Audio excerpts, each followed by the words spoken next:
issues today. Obasanjo, Chief Olusegun Okikiola Aremu Obasanjo is trending again. Chief Obasanjo, he's somebody that likes to strive in controversy. He's never afraid of controversy. I don't know why, but this time around, Najeje is sit down for his house or the presidential library, wherever they went to, and 6 federal honorables of the 10th National Assembly went to visit him. And like the Yorubas will say, they went to visit him and he started Onu. He sent them back home. That was exactly what happened, in my opinion, because when I was listening to his reaction, they said they went to consult him for words of wisdom. They are the people that are sponsoring the single term of 6 years for the presidency, and they went to him. And in his own opinion, he shared some things that were very, very important with them.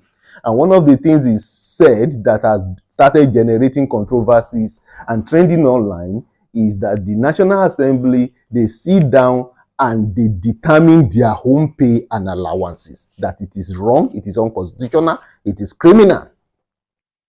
And the National Assembly responded by saying they don't, do that. So here we are. When I was watching the video, I said, why didn't any of the 6 federal honorables that sat down with him correct him that, Baba, sorry, we don't, it's not the National Assembly that determine our allowances and salaries. So sorry, because he even has them. He forgot the name of the government agency that is responsible for salaries, and they completed it for him. They didn't correct him that no, Baba, no, it's not that like that. So what are we now ranting and complaining about? I know some people are saying when he was there, he's the father of corruption. Yes, he might be father of corruption. I'm not here to defend him. Yet when he was there, he might not do some things right. Yet I'm not here to defend him. You might have one grouse against him or the other.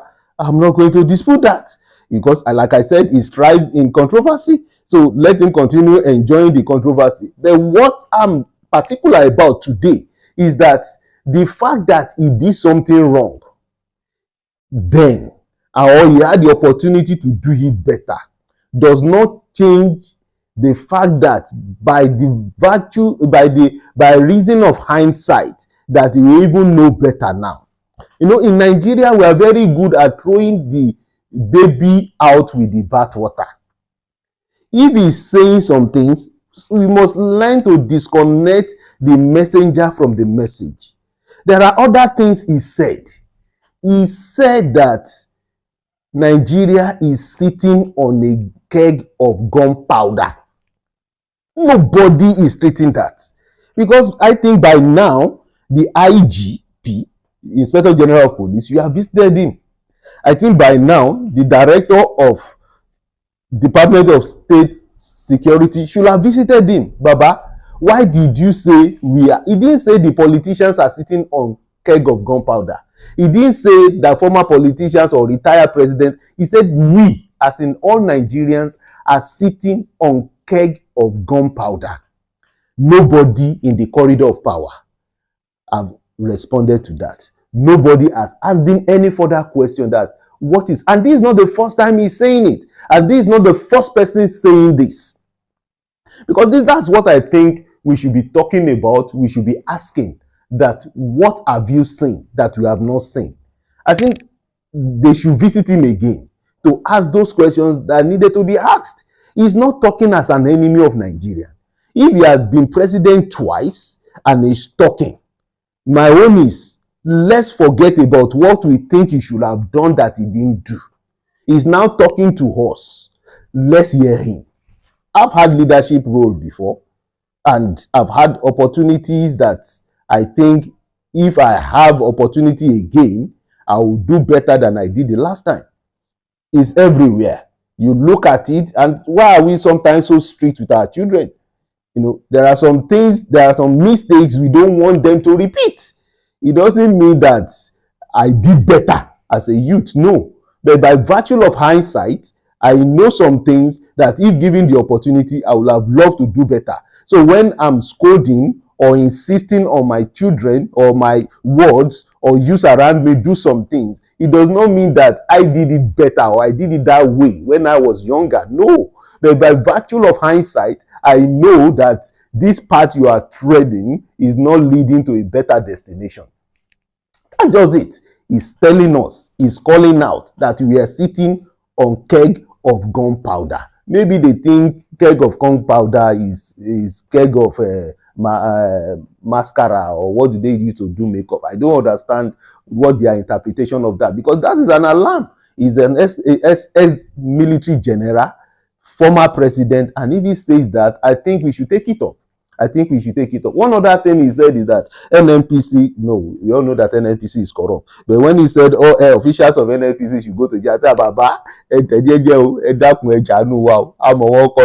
professionals NNPC, that they are just doing their own job. They don't have access to all these things you are talking about. They are new entrants into NNPC. Please, it's not all NNPC officials that should go to jail. So, and apart from that, I think we should, as a country, we should be more engaging. We are not engaging our government enough in Nigeria. We just, everybody just, let me just paint this scenario. I said if an angel appears to a Nigerian, that I have two options. You have to pick one. The first option is, would you want me to bless Nigeria, that Nigeria become a prosperous nation flowing with milk and honey? Indeed. Or I should just bless you. 99% of Nigerians will say, just bless me, Nigeria. And that is why everybody is on survival mode. Nobody really cares about the entity Nigeria. And that is why so many people are dying because of systemic failure in Nigeria, even though they are personally prosperous. In a situation where you are successful, you are financially successful, but you are the only successful person amidst about 200,000 people, you are not successful. You are a failure. In a situation where you are successful and you are striving, there is an accident and there is no medical facility to save your life, you are not successful. You are a failure. So that is one of the things that is plaguing us. This selfishness, this unpatriotic attitude, it has gotten to a new level. I don't know how we're going to address that. I'm just bringing that to our attention. So let's just, prayer alone will not be enough. Another thing that is trending is when Osinbajo said that praying alone is not enough for Nigeria, and people started attacking him, blah, blah, blah, blah, blah. You were there, you were there.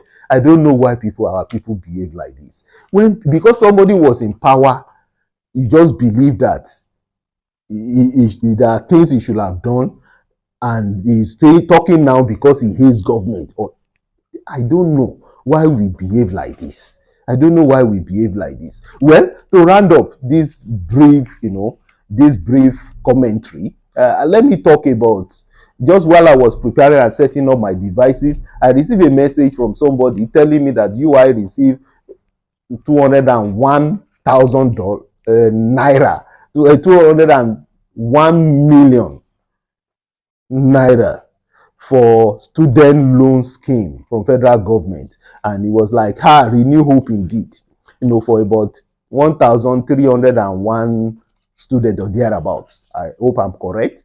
And I felt like, what is so exciting about this news? If you're talking about 201 million per session for over 1,300. So I did my quick calculation and I discovered that that is less than 150,000 per student per annum. So, per session rather. So I said there is nothing sharing about this, because if this is going to 1,301 students, what is the population of students in UI? So what is going to happen to other students? So there is nothing like there is nothing that can work in our education system like general subvention for all students. There is nothing like that will work better than that. All these student loan schemes, they are diversionary as far as I'm concerned. They are diversionary. It's not really going to better our education system. So let's not deceive ourselves. How much was the school fees? The last school fees I paid in University of Ilorin was just 48,000 naira.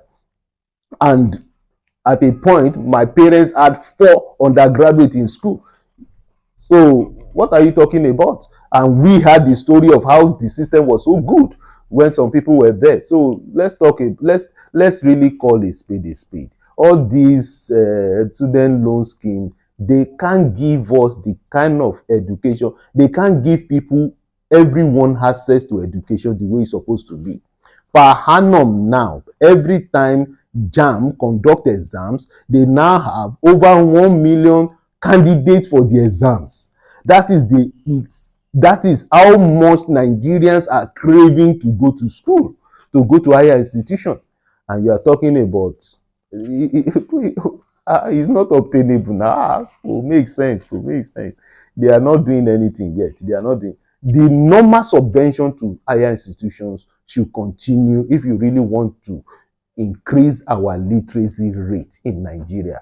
But if you're talking about student loan scheme, a lot of schools, a lot of families, a lot of students will be deprived the opportunity of undergraduate education as long as you're taking them through this route of student loan scheme. It's simple. It's simple. Because even UI, a whole UI, a whole UI, and it's only 1,000, less than 1,500.